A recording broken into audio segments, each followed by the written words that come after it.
ونعوذ بالله من شرور أنفسنا ومن سيئات أعمالنا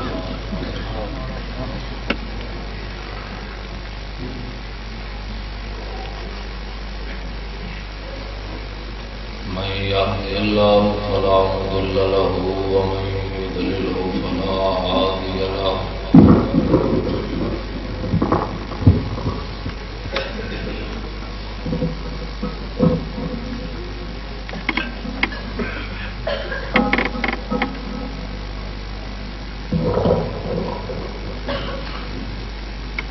نشهد أن لا إله إلا الله وحده لا شريك له ونشهد أن سيدنا ونبينا وحبيبنا ومولانا محمدا عبده ورسوله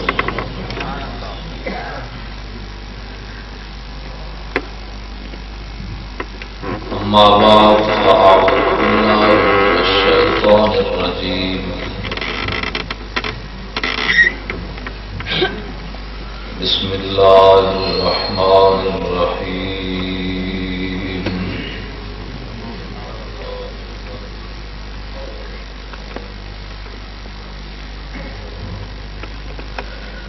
إن الذين يؤذون الله ورسوله لعنهم الله في الدنيا والآخرة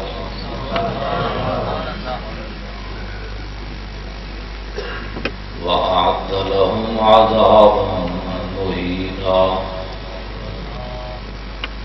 صدق الله العظيم وصدق رسوله النبي الكريم الأمين إن الله وملائكته يصلون على النبي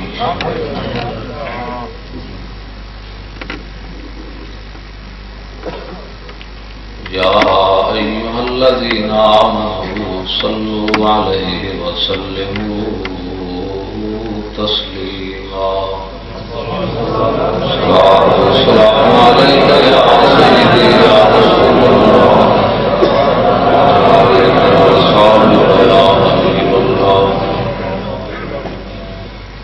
الصلاة والسلام عليك يا سيدي يا رسول الله وعليك وصحبك يا حبيب الله الصلاة والسلام عليك يا سيدي يا رسول الله وعليك وصحبك يا خاتم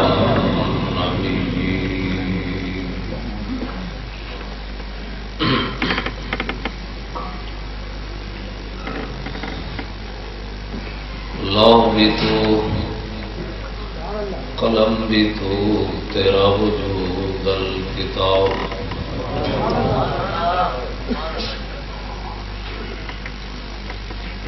گنبد آب کی نرم تیرے محیط میں ہوا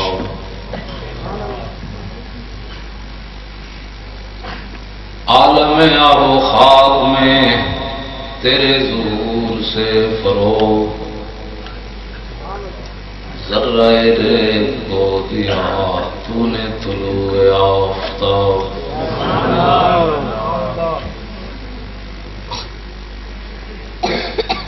شوکت سنجر و سلیم تیرے جلال کی نمود فقر جنید و بایزید تیرا جمال بے نقاب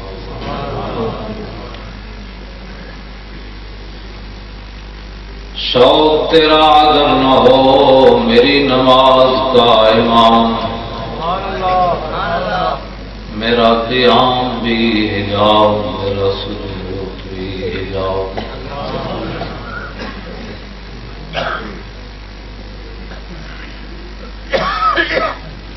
تازہ میرے ضمیر میں مار کا ایک کہن ہوا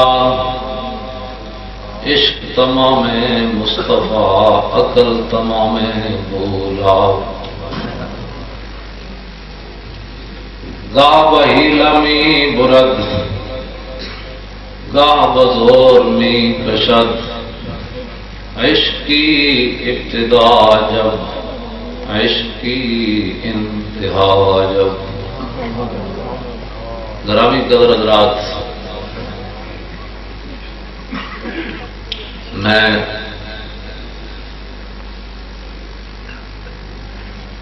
تمام منتظمین، علماء، عوام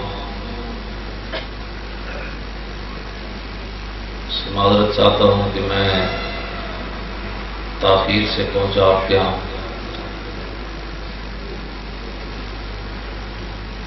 آپ حضرات جو ہے وہ کافی دیر ہو گئی یہاں تشریف فرما ہے.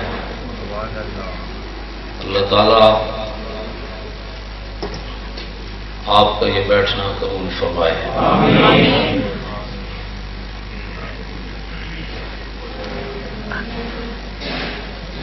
دوسری بات یہ ہے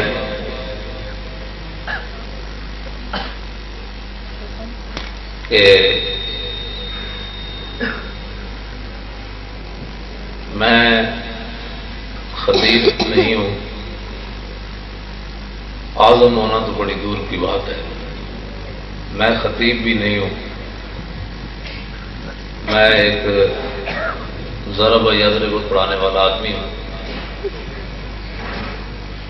ہمارے یہ نوجوان علماء، انہوں کو کسی نے بتایا کہ استاد صاحب تقریر کرتے ہیں. میں تقریر نہیں کرتا، میں صرف چند باتیں جس طرح میں گفتگو آپ سے کر رہا ہوں اسی انداز میں چند باتیں آپ سے کروں گا. اگر آپ نے کوئی خطیب سننا ہے تو اس کے لیے ایک نیا جلسہ رکھیں، کسی بڑے خطیب کو بلائیں تاکہ وہ آپ کو اچھی طرح تقریر سنائے. مجھ سے آپ کھڑے ہو کر صرف سن سکتے ہیں، میں آپ کو سنا سکتا ہوں کہ جناب یہ نستعینو اصل میں نستعینو تھا، پھر کس قانون کے مطابق یہ نستعینو بنے. ولضالین اصل میں ضالین تھا، اور وہ کون سا قانون لگایا کہ ضالین بن گئے. اور متقین اصل میں مبتقین تھا، پھر کس قانون کے تحت یہ متقین بنے. ہم یوقنون اصل میں یشکنون تھا، تو یا واؤ سے کیسے بدل گئی. یہ چیزیں مجھے آتی ہیں تو میں پڑھاتے یہی رہا ہوں.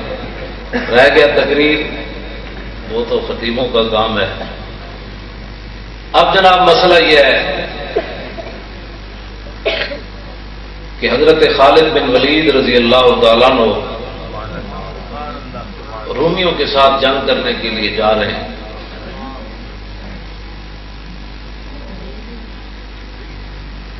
راستے میں رومیوں نے پوچھا خالد بن ولید سے کہ جس نبی کے نام پر تم اپنی جانوں تک قربان کر دیتے ہو، نہ تم دریا دیکھتے ہو، نہ پہاڑ دیکھتے ہو، نہ باپ دیکھتے ہو، نہ بھائی دیکھتے ہو، اس نبی کے نام پر تم دنیا میں گھوم رہے ہو، یہ بتاؤ تو صحیح اس نبی کی شان کیا تھی. صحابی رسول سے پوچھتے ہیں تاکہ جھگڑے کا کوئی مسئلہ ہی نہ رہے. خالد بن ولید رضی اللہ تعالیٰ عنہ نے او بھائی چھڑ دے ساری چیزیں، کیا کرتے ہو،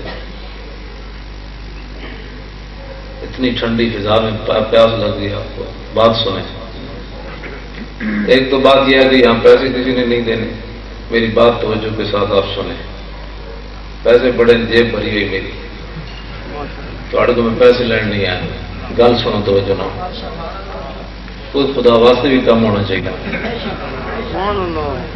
حضور دی امت نو حضور دی محبت سکھا دو کہ اپنی نسلوں نو بچا لو بد عقیدگی کولوں، برائی کولوں.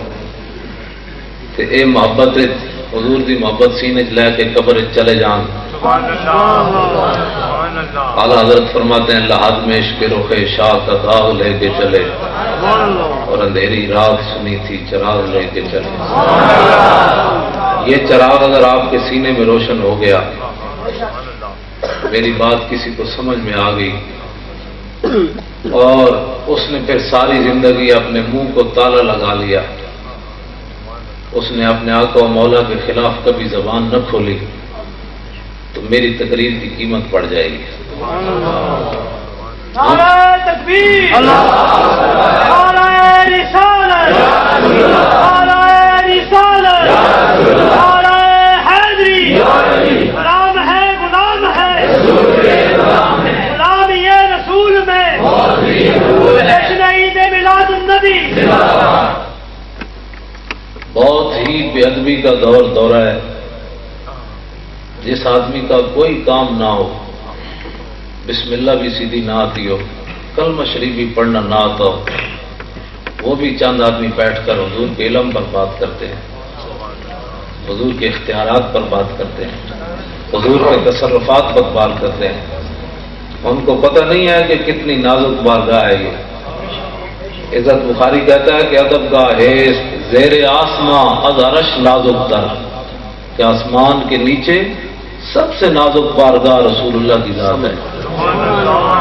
اور نفس گم کر دمی آیت جنید و با یزیدی جا. عزت بخاری نے بہت نیچے آ کر بات کی ہے. اصل شعر یہ ہونا چاہیے تھا کہ نفس گم کر دمی آیت ابو بکر و عمر ہی جا. جنید و با یزید تو بہت باپ کے لوگ ہیں. ابو بکر و عمر بھی بارگاہ رسالت میں سانس گم کر کے بیٹھتے تھے کہ کہیں سانس بھی اونچا ہو گیا تو اعمال برباد نہ ہو جائیں. نعرہ تکبیر، نعرہ رسالت، نعرہ رسالت.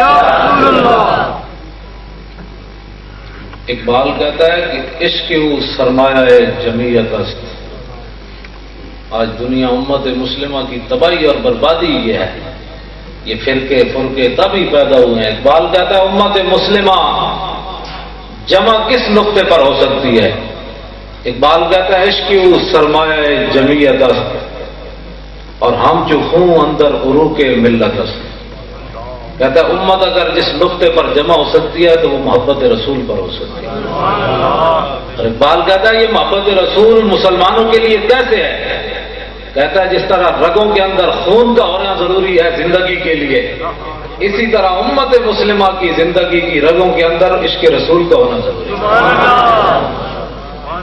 اور دوسری جگہ اقبال کہتا ہے در دل مسلم مقام مصطفیٰ اور آبرو ماز نام مصطفیٰ.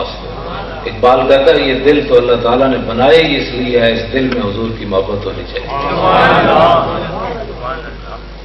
اور آگے پھر اقبال بہت آگے کا آدمی ہے، لوگوں نے سمجھا ہی نہیں ہے اقبال کو. اقبال بہت آگے کا آدمی ہے، لوگوں نے صرف چین و عرب ہمارا ہے، ہندوستان ہمارا ہے، بس اقبال کو یہی سمجھا ہے. حالانکہ اقبال ایسا آدمی نہیں ہے. اقبال تو بہت آگے کی بات کرتا ہے. اقبال کہتا ہے چوں بنام مصطفیٰ خانم درود از خجالت آب میں گردت وجود. کہتا ہے جب میں رسول اللہ پر درود پڑھتا ہوں صلی اللہ علیہ وسلم تو میں شرمندگی سے پانی پانی ہو جاتا ہوں. کیوں؟ کہتا ہے عشق می گوید اے محکوم غیر سینہ تو از بتا مانند غیر. اقبال کہتا ہے جب میں پڑھتا ہوں نا درود تو میرا عشق رسول یہ کہتا ہے کہ وہ تو غیروں کا غلام ہے اور دعوے محبت رسول کے کرتا ہے. تیرا سینہ تو بت خانہ بنا ہوا ہے، اس میں ہزاروں چیزوں کی محبتیں ہیں اور دعوے تو محبت رسول کے کرتا ہے. ذرا عشق نبی از حق طلب. کہنے لگا بڑے دعوے نہ کرنا، بڑے بڑے دعوے جی میں نے بڑا عشق رسول ہے تو جب موقع آوے تو تم گھروں ہی نہ نکلے. عشق رسول تو موقع آوے تو رشتہ داری بھی نہ چھڑ سکیں. موقع آوے تو جناب مجلس بری ہوئے تو شرمے نہ انگوٹھے بھی نہ چومے کہ جی پتہ نہیں یہ جائز ہے کہ ناجائز ہے. اور موقع ہے تو کھڑے ہو کر صلاۃ و سلام بھی نہ پڑھے تو دعوے تو محبت رسول کے کرے. اقبال کہتا ہے تا ندارت از محمد رنگ و بو. جب تک تو اپنے دل میں محبت رسول نہیں سجاتا اور سارے بتوں کو سینے سے نہیں نکالتا تو از درود خود میالا نام ہو، پھر درود پڑھ کر حضور کے نام کو میلا نہ کیا تھا۔ تو حضور سرور عالم نور مجسم صلی اللہ تعالی علیہ وسلم کے بارے میں کافروں نے خالد بن ولید سے سوال کیا کہ نبی کی شان بتاؤ کیا ہے۔ اب خالد بن ولید نے جو بتا دیا اس کے بعد پھر بات ہی کوئی نہیں رہ جاتی۔ آپ نے فرمایا یار ہمارے آقا و مولا کی شان کون بیان کر سکتا ہے؟ اعلیٰ حضرت نے تو یہاں بات قلم ہی توڑ دیا کہ تیرے تو بس عیب تناہی سے ہیں بری، کہ آپ کسی کی خوبیاں بیان کرتے چلے جائیں نا، آدمی آگے آپ سے پوچھے گی اور تو آپ کہیں گی بس۔ تو اعلیٰ حضرت فرماتے ہیں یا رسول اللہ آپ کے اتنے اوصاف ہیں کہ یہ جملہ آتا ہی نہیں ہے کہ بس یہ جملہ آتا ہی نہیں ہے کہ جناب بس ہے، اس کے آگے ہمارے آقا و مولا کی شان نہیں ہے۔ تیرے تو بس عیب تناہی سے ہیں بری، حیران ہوں میرے شاہ کیا کیا کہوں تجھے۔ تو حضور سرور عالم صلی اللہ علیہ وسلم کے بارے میں خالد بن ولید نے کہا کہ ہمارے آقا و مولا کے کمالات تو بے مثال ہے، میں تجھے ایک جملہ بتاتا ہوں ہمارے آقا کی شان کیا تھی۔ آپ نے فرمایا المرسل علی قدر المرسل، فرمایا وہ تو بھیجنے والے کی شان بن کر آئے تھے، وہ تو بھیجنے والے کی شان بن کر آئے تھے۔ اب اس کے بعد جب وہ بھیجنے والے کی شان تھے تو پھر سورج کا واپس پلٹنا کوئی بات نہیں، کیونکہ وہ بھیجنے والے کی شان بن کر آئے تھے۔ چاند کے 2 ٹکڑے کر دینا یہ کوئی مسئلہ نہیں، کیونکہ وہ بھیجنے والے کی شان بن کر آئے تھے۔ کنکریاں آج تو نبی کے بارے میں غیب نہیں نہ مانتے، کلمہ پڑھ کے بھی مولانا روم فرماتے ہیں ابو جہل آیا اور کنکریاں ہاتھ میں بند کر کے آیا، وہ کہنے لگا در رسولی چیز در دستم نہاں کیوں خبرداری دراز آسمان، کہا جی آپ آسمانوں کی باتیں کرتے ہیں ان کا تو ہمیں پتہ نہیں ہے، یہ بتائیں کہ میرے ہاتھ میں کیا ہے۔ سبحان اللہ۔ تو اس امت کا فرعون بھی کم از کم یہ اعتقاد ضرور رکھتا تھا کہ جو نبی ہوتا ہے وہ غیب جانتا ہے۔ اور اس امت کا رئیس المنافقین جس کے بارے میں قرآن کی نصوص قطعیہ نازل ہوئی اس کا بھی یہ اعتقاد تھا، عبداللہ ابن ابی، بخاری شریف کے اندر موجود ہے، مشکات شریف کے اندر موجود ہے۔ اس نے بھی مرنے سے پہلے اپنے بیٹے حضرت عبداللہ مخلص مسلمان اس کو کہا کہ جب میں مر جاؤں نا جا کر حضور کی بارگاہ میں جانا اور میرے کفن کے لیے حضور کی قمیص لانا۔ عبداللہ ابن ابی یعنی وہ منافقوں کا سردار ہے، لیکن پھر بھی اس کا اعتقاد ہے کہ نبی کی شان تو براؤل برا ہے، نبی کے اختیارات تو براؤل برا ہے، نبی کے جسم سے جو کپڑا لگا ہے وہ مجھے نفع دے گا، اور کلمہ پڑھ کے جو کہے نبی نہیں نفع دیتا تو اس سے کم از کم عبداللہ ابن ابی تو آگے کا آدمی ہے، وہ کہتا ہے کہ مجھے نبی کے کپڑے میں کفن دینا ہے، اور یہ کلمہ پڑھ کے کہتا ہے نبی نہیں نفع دیتا۔ تو پھر یہ دیکھیں یہ کس لائن میں کھڑا ہے، اس کو سوچنا چاہیے۔ امام الانبیاء اگرچہ حضور علیہ السلام نے ایک قمیص نہیں دی، 2 دی، بلکہ اس کو قبر سے نکال کر اس کے منہ میں لابدان بھی حضور نے ڈالا۔ سبحان اللہ۔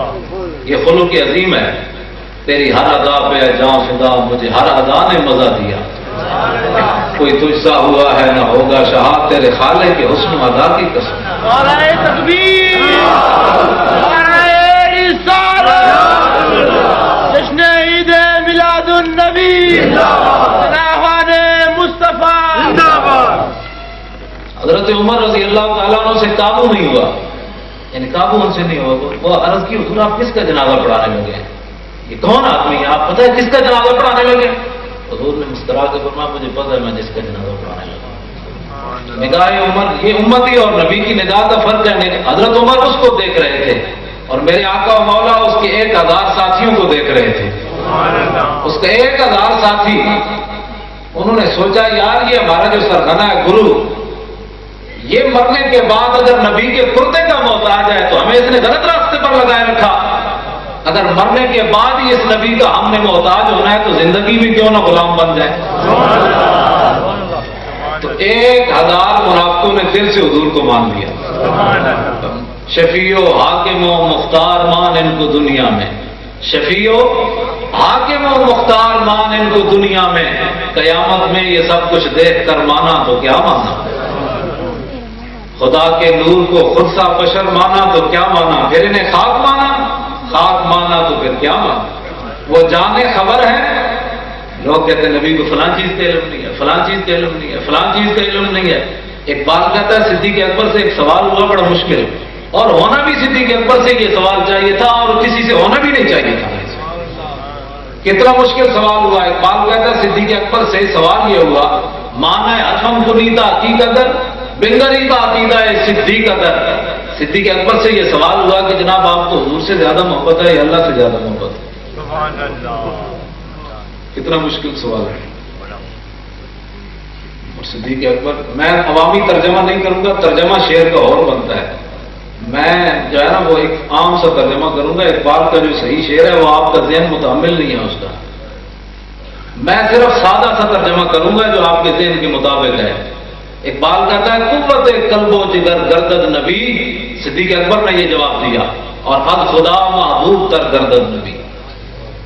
اقبال کہتا ہے صدیق اکبر نے آپ کے ذہن کے مطابق اس کا معنی یہ ہے کہ صدیق اکبر نے کہا کہ میں حضور کے واسطے سے رب تک پہنچا ہوں۔ سبحان اللہ۔ لوگ پتہ نہیں کس توحید کی باتیں کرتے ہیں۔ اقبال کہتا ہے ہو نہ یہ نام تو کلیوں کا تبسم بھی نہ ہو، اور چمن دار میں بلبل کا ترنم بھی نہ ہو، یہ نہ ساقی ہو تو پھر میں بھی نہ ہو، خم بھی نہ ہو، اور بزم توحید بھی دنیا میں نہ ہو، تم بھی نہ ہو۔ اقبال کہتا ہے یہ رسول اللہ اگر نہ ہو صلی اللہ علیہ وسلم تو توحید کا بھی کوئی نہیں، یہ حضور کے واسطے سے یہ ہے سارا کچھ۔ اور اقبال کہتا ہے یہ کوئی جو آسمان کھڑا ہے ہمارے کرتوت تو یہ ہے کہ ایک سیکنڈ میں نیچے آ جائے۔ اقبال کہتا ہے یہ کسی کے جناب تبلیغوں سے اور کسی کے سجدے رگڑنے سے، سر رگڑنے سے یہ نہیں کھڑا، خیمہ اخلاق کا استادہ اسی نام سے ہے، اور نبض ہستی تپشا مادہ اسی نام سے ہے۔ یہ جو دنیا میں چہل پہل ہے، رونق ہے، یہ رسول اللہ کے نام سے ہی ہے سارا کچھ۔ اور پھر اقبال قربان جائیں تجھ پر، لوگ کہتے ہیں یہ حاضر و ناظر یہ مولویوں کے جھگڑے ہیں۔ اقبال تو بتا کہ یہ مولویوں کے جھگڑے ہیں، تو جناب ادھر میں خانہ یورپ میں خانہ یورپ چشیدم بجانے من کے درد سر خریدم۔ اقبال کہتا ہے میں بھی اتوں میپ پین گئے سی یورپ کی، علم سکھڑ گئے سی، لیکن بجانے من کے درد سر خریدم۔ اقبال کہتا خدا دی قسم ہے میں تو سر درد خرید کے آیا ہوں۔ نشستم بالکو یا میں فرنگی ارا ہزار روزے کے بے سود تر ندیدم۔ لوگ جدید بدلی کیا کرتے ہیں۔ اقبال کہتا ہے ادھر آؤ میں سب لڑا کے آیا، تھی نہ جانا ہوتے سب لڑا، کہتے نہیں اسی بھی جانا ہے سب لڑا یورپ پڑھن واسطے۔ اقبال کہتا ہے مینو نہ مڑ کی ملیا، جتنی دیر میں فرنگیاں نال بیٹھا میری زندگی کا بدترین وقت گزریا۔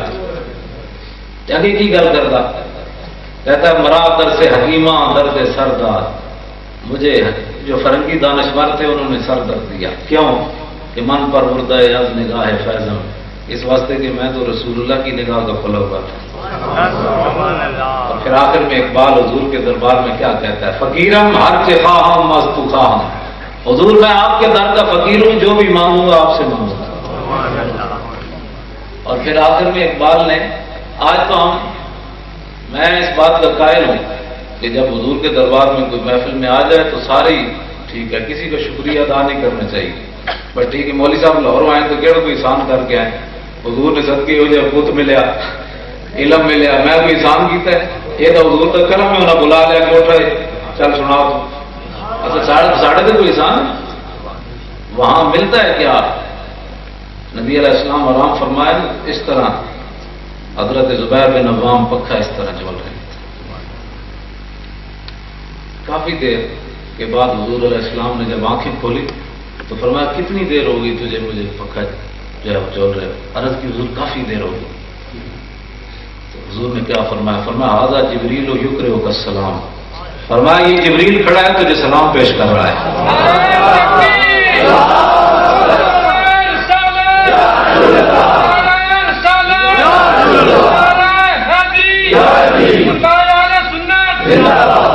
ھذا جبریل یقرئک السلام، یہ جو ہمارے وکیل صاحب کا نام لکھا ہے نا جن تحفظ ناموس رسالت، میں ان کو سلام پیش کرتا ہوں۔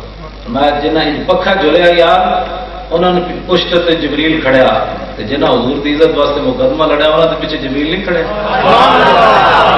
نعرہ تکبیر، نعرہ رسالت، آمد مصطفیٰ، آمد مصطفیٰ. معمولی بات نہیں ہے. معنی کیا ہے؟ جناب زبیر بن عوام کو حضور نے فرمایا تو نے جب تو میری حفاظت کر رہا تھا نا تو تیری پشت پر جبریل کھڑا تھا، وہ تیری حفاظت کر رہا تھا. اور اگلی بات حضور نے فرمایا کہ جبریل یہ بھی کہہ رہا ہے کہ وَأَنَا ضَامِنٌ لَكَ يَوْمَ الْقِيَامَةِ. فرمایا زبیر بن عوام کو کہہ دو کہ قیامت کے دن اگر کوئی پریشانی ہوئی تو میں ضامن ہوں اس کا. آپ اندازہ کر سکتے ہیں کہ نبی علیہ الصلوۃ والسلام کی عزت اور ناموس کے لیے جو آدمی بات کرتا ہے تو اکیلا تھوڑا ہوتا ہے، اکیلا نہیں ہوتا، اس کی پشت پر جبریل کھڑے رہتے ہیں. اور پھر تو ترمذی کی حدیث ہے، نبی علیہ الصلوۃ والسلام نے فرمایا ان اللہ یؤید حسان بروح القدس ما ينافق ويفاخر عن رسول اللہ. فرمایا جب تک حسان میری تعریف کرتا ہے، میرے مخالفوں کا رد کرتا رہتا ہے، اس کی پشت پر جبریل کھڑا رہتا ہے. اور حضور سرور عالم نور مجسم صلی اللہ علیہ وسلم خود حضور نے 3 صحابہ جب کافروں نے حضور کے خلاف شعر کہے اور ان کے بکواسات جب حد سے بڑھ گئے تو حضور نے مسجد نبوی شریف کے اندر ابن عساکر نے اس روایت کو نقل کیا ہے کہ حضور علیہ السلام نے 3 درباری شاعروں کو بلایا. درباری شاعروں کو بلایا. ساڑھے نات خانہ نے بھی انت پائی ہوئی، انہوں نے بھی چاہیے بھائی بندے ہوں پڑھنی چاہیے نات بالکل ادب تے احترام نہ لوگوں نے چاہنا نہیں چاہیے بھائی آرام نال بیٹھو. آرام نہیں آتا جس سے دل چ کوئی آئے گی سبحان اللہ کہہ دے بےزتی کر کے لوگوں کو کہنا سبحان اللہ تم ہی کیا ہوئے، دائیں والے تم ہی کیا ہوئے، پیچھے والے تھی کیا دل لا کے تو کیا ضرورت ہے ان باتوں کی.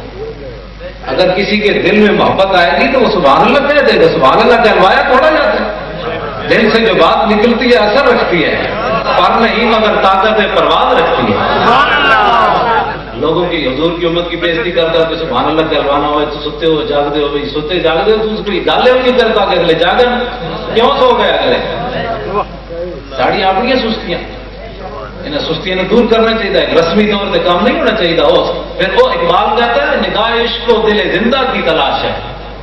اقبال کہتا ہے نگاہ عشق و دل زندہ کی تلاش ہے، شکار مردہ سدا مارے شہباز نہیں. اقبال کہتا ہے جہاں دل مردہ ہوئے اس کے دل میں عشق رسول کدی آ ہی نہیں سکتا. ہاں اد غلام لذت امام جو گھر چ باشد حافظ غلام جو. اقبال کہتا ہے جڑے غلام ہون انہاں کول ایمان دی خوشبو ہی نہیں آ سکتی بھاویں آپ سے قرآن کیوں نہ. اس واسطے نگاہ عشق جو ہے وہ دل زندہ. اقبال کہتا ہے دنیا میں شاہین مرا ہوا پرندہ نہیں کھاتا تو جس کا دل مرا ہوا اس دل کے اندر عشق رسول کیسے آ سکتا ہے. نگاہ عشق کو دل زندہ کی تلاش. اس واسطے ایسی نعتیں پڑھنی چاہیے کہ جس کے اندر تعظیم رسول موجود ہو، اور ایسی ایسی جناب و اعلیٰ حضرت امام اہل سنت کا کلام ہے. اور پھر ایسی نعت میں لب کے لے آواں کتوں سونا تیرے نال دل. ہمیں تلاش کرنے کی ضرورت ہی کوئی نہیں. کمال ہوگی ایسا کتوں لبڑا ہے. ہمیں کسی کو تلاش کرنے کی نہیں ضرورت. حسان بن ثابت سے پوچھو کہ آپ نے تلاش کیا. واقسن من کا لم ترکت تو ہے نہیں واجمل من کا لم تلد النساء. حضور آپ جیسا حسین تو میری آنکھ نے دیکھا ہی کوئی نہیں. یہ نہیں کہ میں جاؤں تلاش کروں. حضور دیکھتی کیسے؟ آپ جیسا حسین تو کسی ماں نے جنا ہی کوئی نہیں. اور خلقت مبررا من کل عیب کانک قد خلقت کما تشاء. میرے آقا اللہ تعالیٰ نے آپ کو ایسے پیدا کیا جس طرح آپ خود چاہتے تھے. حسان یہ بتائیں کہ زمانہ ماضی میں بھی حضور کی کوئی مثل ہوا یا قیامت تک کوئی ہوگا؟ تو حسان بن ثابت نے سرکار کے سامنے کھڑے ہو کر شعر پڑھا وما فقد الماضون مثل محمد وما مثله یوم القیامت یفتد. یا رسول اللہ زمانہ ماضی میں بھی آپ کی کوئی مثل نہیں ہوا اور قیامت تک پیدا کوئی نہیں ہوگا.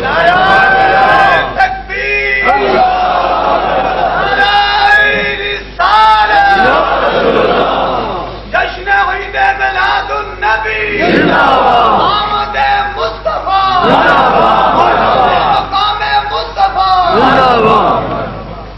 اور حضرت حسان بن ثابت نے لوگ کہتے ہیں کہ ہمارے پاس فلاں چیز ہے فلاں چیز ہے فلاں چیز ہے. حسان قربان جائے آپ کا.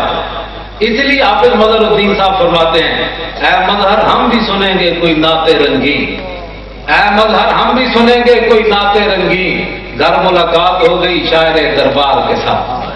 حافظ بدر الدین صاحب کہتے ہیں ہم بھی قیامت کے دن حضرت حسان کو تلاش کریں گے کہ جناب آج تو جناب یوسف اور جناب موسیٰ اور جناب ہارون جناب ادریس موجود ہیں، ان کے سامنے ذرا وہ پڑھیں محسن من کلام ترکت تو ہے نہیں۔ حافظ بدر الدین صاحب کہتے ہیں ہم بھی سنیں گے اے مظہر کوئی نعت رنگی، گھر ملاقات ہو گئی شاعر دربار کے ساتھ۔ یہ تو طیبہ کی محبت کا اثر ہے۔ لوگ ایسی پاگلوں والی باتیں کرتے ہیں۔ حافظ بدر الدین صاحب کہتے ہیں یہ تو طیبہ کی محبت کا اثر ہے، ورنہ کون روتا ہے لپٹ کر در و دیوار کے ساتھ۔ یہ تو حضور کی نسبت کی بات ہے، تو اس واسطے ہمیں بڑی احتیاط کی ضرورت ہے۔ حضرت حسان بن ثابت نے ہماری نمائندگی کی ہے۔ لوگ کہتے ہیں ہمارے پاس فلاں چیز ہے فلاں چیز ہے، اس زمانے میں بھی لوگ صحابہ کو کہتے تھے تمہارے پاس کیا ہے تمہارے پاس کیا ہے، تو حضرت حسان نے کھڑے ہو کر ساری دنیا کو بتایا بتاؤں تمہارے پاس کیا ہے، یکفی بنا علی من غیرنا حب النبی محمد ایانا، ساری دنیا پر ہمیں یہی فضیلت کافی ہے کہ ہمارے دلوں میں عشق رسول موجود ہے۔